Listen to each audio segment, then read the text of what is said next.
إلهي بزنته لنكا مران منجدون انداوك أسجلين ليازو جمل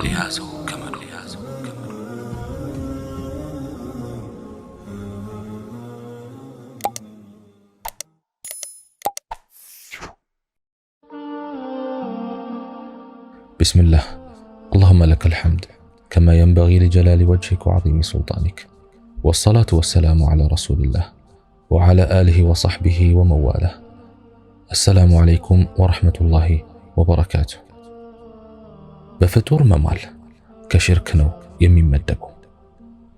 እንደ አካባቢውና ባህሉ በተለያዩ ፍጥሮች የሚምሉ ሰዎች አሉ። ለምሳሌ ያክል አባቴን እናቴ ትሙት እያሉ የሚምሉ አሉ። ነብዩ አለይሂ ሰላቱ ወሰላም ግን አዋጅ፣ አላህ በአባቶቻችሁ እንዳትምሉ ይከለክላችኋል፣ የሚምል በአላህ ይማል ያለበለዚያም ዝም ይበል ይላሉ። ቡኻሪና ሙስሊም ዘግበውታል። ሌላው ደግሞ ሸሆቹን ሸህከሌን ሐጅ እንትናን እያለ የሚምል አለ። ነብዩ አለይሂ ሰላቱ ወሰላም ግን በሼኽ ቀርቶ አንዳችሁ በመሲህ ወይም በኢሳ አለይሂ ሰላም ቢምል አደጋ ላይ ወድቋል፣ መሲህ ግን ከአባቶቻችሁ የበለጠ ነው ይላሉ። ሌላው ደግሞ እንዲህ ካደረግኩኝ እኔ ክርስቲያን ነኝ እያለ የሚምል አለ። ነቢያችን አለይሂ ሰላቱ ወሰላም ግን ከኢስላም ውጭ ባለ ሃይማኖት መሐላ የማለ እንዳለው ሆኗል፣ ከኢስላም ወጥቷል ይላሉ። ቡኻሪና ሙስሊም ዘግበውታል።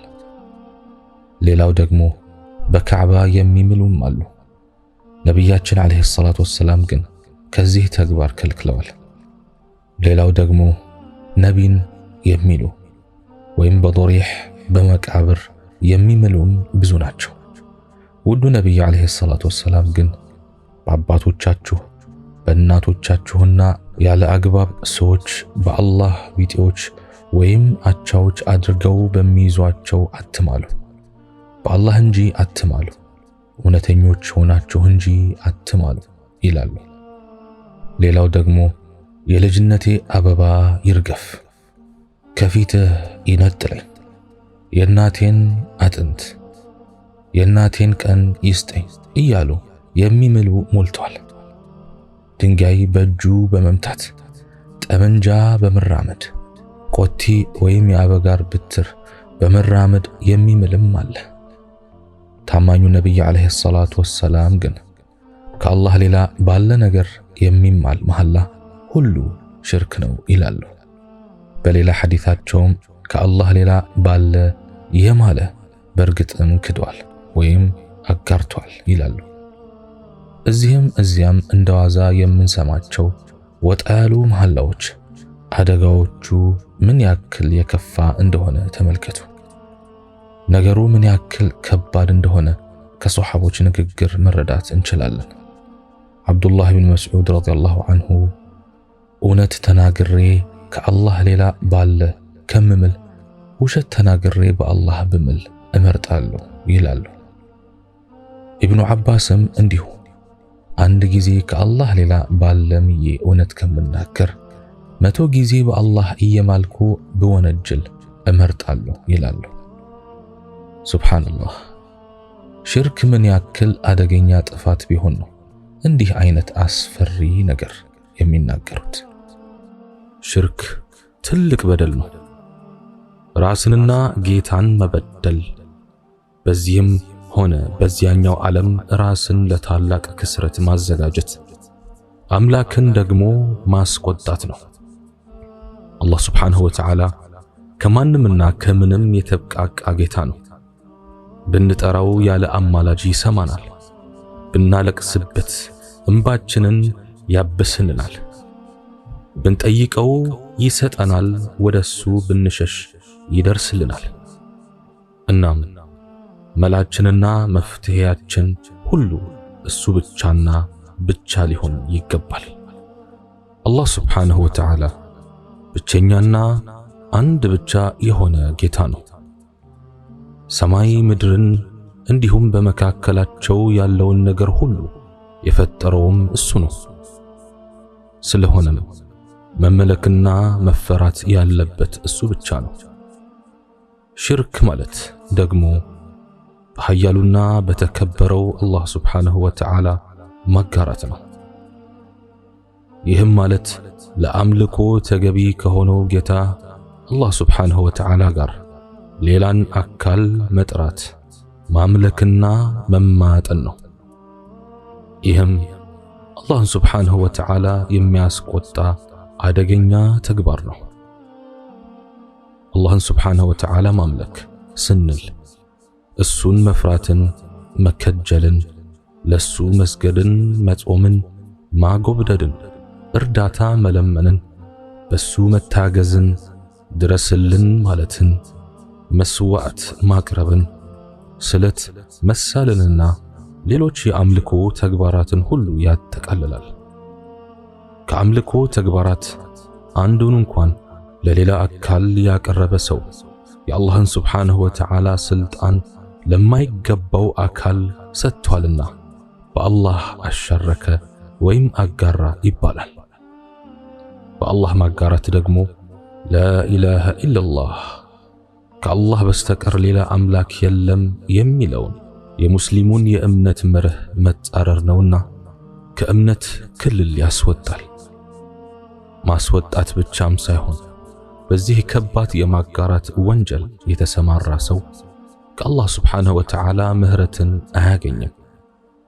አላህ ሱብሓነሁ ወተዓላ እንዲህ ብለዋል፣ إن الله لا يغفر أن يشرك به ويغفر ما دون ذلك لمن يشاء ومن يشرك بالله فقد ضل ضلالا بعيدا الله برسو يماغراتن ወንጀል አይምርም። ከዚህም ወዲያ ያለውን ለሚሻው ሰው ይምራል። በአላህም የሚያጋራ ሰው ከእውነት የራቀን መሳሳት በርግጥ ተሳሳተ። ሱረቱ ኒሳ አንቀጽ 116። የሽርክ ተግባር የሚወልደው አንድን ነገር በመውደድና እሱን በማላቅ ድንበር በማለፍ ከዋጋው በላይ የሆነ ግምት በመስጠት ነው። እርምጃዎቹም መቅረብ፣ መውደድ፣ ማፍቀር፣ መታዘዝ፣ መከጀል፣ መፍራት፣ መለመን፣ መማጠንና በመጨረሻም ወደ ማምለክ የሚያደርሱ ናቸው። ከብዙ ተመክሮች እንደምናየው አንድን ነገር አብዝቶ የወደደ ራሱን ካላቀበ በስተቀር ከማምለክም ወደ ኋላ አይመለስም። ይህም በሐሳብና ዘወትር ስሙን በማንሳት ፍጹም ታዛዥነትን ለወደዱት አካል ወደ ማድረግ ያደርሳል። አላህ ሱብሓነሁ ወተዓላ እንዲህ ይላል፣ ومن الناس من يتخذ من دون الله أندادا يحبونهم كحب الله والذين آمنوا أشد حبا لله ولو يرى الذين ظلموا إذ يرون العذاب أن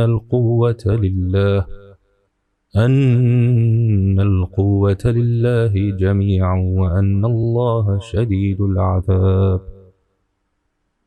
كسوچم كالله لله ባላንጣዎችን ወይም ጣዖታትን አላህን እንደሚወዱ የሚወዷቸው ሆነው የሚይዙ አሉ።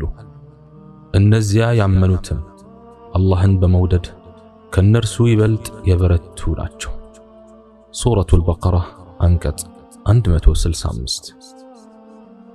በሕይወት ሳሉ በዒባዳና በአላህ ፍራቻ የሚታወቁና በሰዎች ዘንድ ተወዳጅ የሆኑ ሰዎች ከሞቱ በኋላ ስለ ዲኑ ዕውቀት በሌላቸው ሰዎች በኩል በእነርሱ ላይ የሚመጣው ጣጣ ብዙ ነው።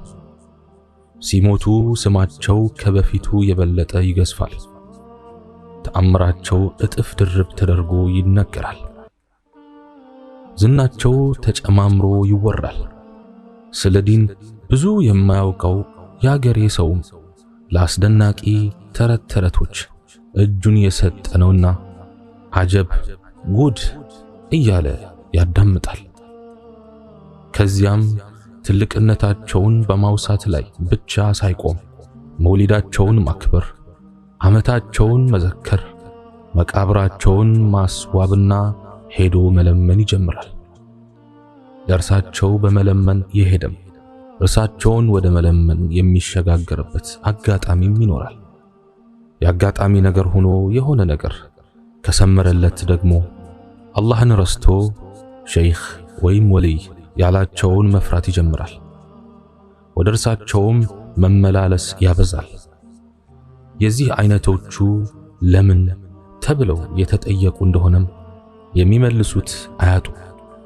እኚህ ሰው ታላቅ የአላህ ወዳጅ ናቸውና አላህ ዘንድ ያማልዱናል፣ ያቀርቡናል ይላሉ። የሚገርመው መልሳቸው ከቀደሙትና አላህም ስብሓነሁ ወተዓላ እሱ በማጋራት ወንጀል ከጠቀሳቸው ጋር መመሳሰሉ ነው። አላህ ስብሓነሁ ወተዓላ እንዲህ ብሏል፣ አላ ሊላሂ ዲኑል ኻሊስ ወለዚነ እተኸዙ ሚን ዱኒሂ አውሊያአ ማ ነዕቡዱሁም ኢላ ሊዩቀርቡና ኢለላሂ ዙልፋ ኢነላሀ የሕኩሙ በይነሁም ፊማ ሁም ፊሂ የኽተሊፉን ኢነላሀ ላ የህዲ መን ሁወ ካዚቡን ከፋር። ንቁ! ፍጹም ጥሩ የሆነው ሃይማኖት የአላህ ብቻ ነው። እነዚያም ከእርሱ ሌላ ጣዖታትን ረዳቶች የያዙት ወደ አላህ ማቃረብን እንዲያቀርቡን እንጂ ለሌላ አንገዛቸውም ይላሉ። ሱረቱ ዙሙር አንቀጽ 3። በአንዳንድ አካባቢዎች ያለውን የዘመኑን የሽርክ ሁኔታ ያስተዋሉ አንዳንድ ዓሊሞች እንዲህ ይላሉ፣ ቀደምት ሙሽሪኮች ከዘመነኞቹ ሳይሻሉ አይቀሩም። ምክንያቱም የቀደሞቹ በችግር ጊዜ አልያም ሲጨንቃቸው ወደ አላህ ስብሓነሁ ወተዓላ ይመለሳሉ። በሰላም ጊዜ አላህን በመተው አልያም ከአላህ ጋር ሌላ አካል ይማጸናሉ። የአሁኖቹ ግን በሰላም ጊዜ አላህን ይለምናሉ፣ ሲጨንቃቸው፣ ሲታመሙ አልያም ከበድ ያለ ነገር ሲገጥማቸው የሽርክ አይነቶችን ያግበሰብሳሉ። ልጅ ፍለጋ በየሼኹ ቤት ይንከራተታሉ፣ በየመቃብሩ ይመላለሳሉ። አላህ ስብሓነሁ ወተዓላ ባለቤቱ በሆነው ዓለም ላይ ከሱ በላይ ሌላ ስም ጎልቶ እንዲወጣ እንዲጠራና እንዲወሳ አላህ ስብሓነሁ ወተዓላ ፈቃዱ አይደለም።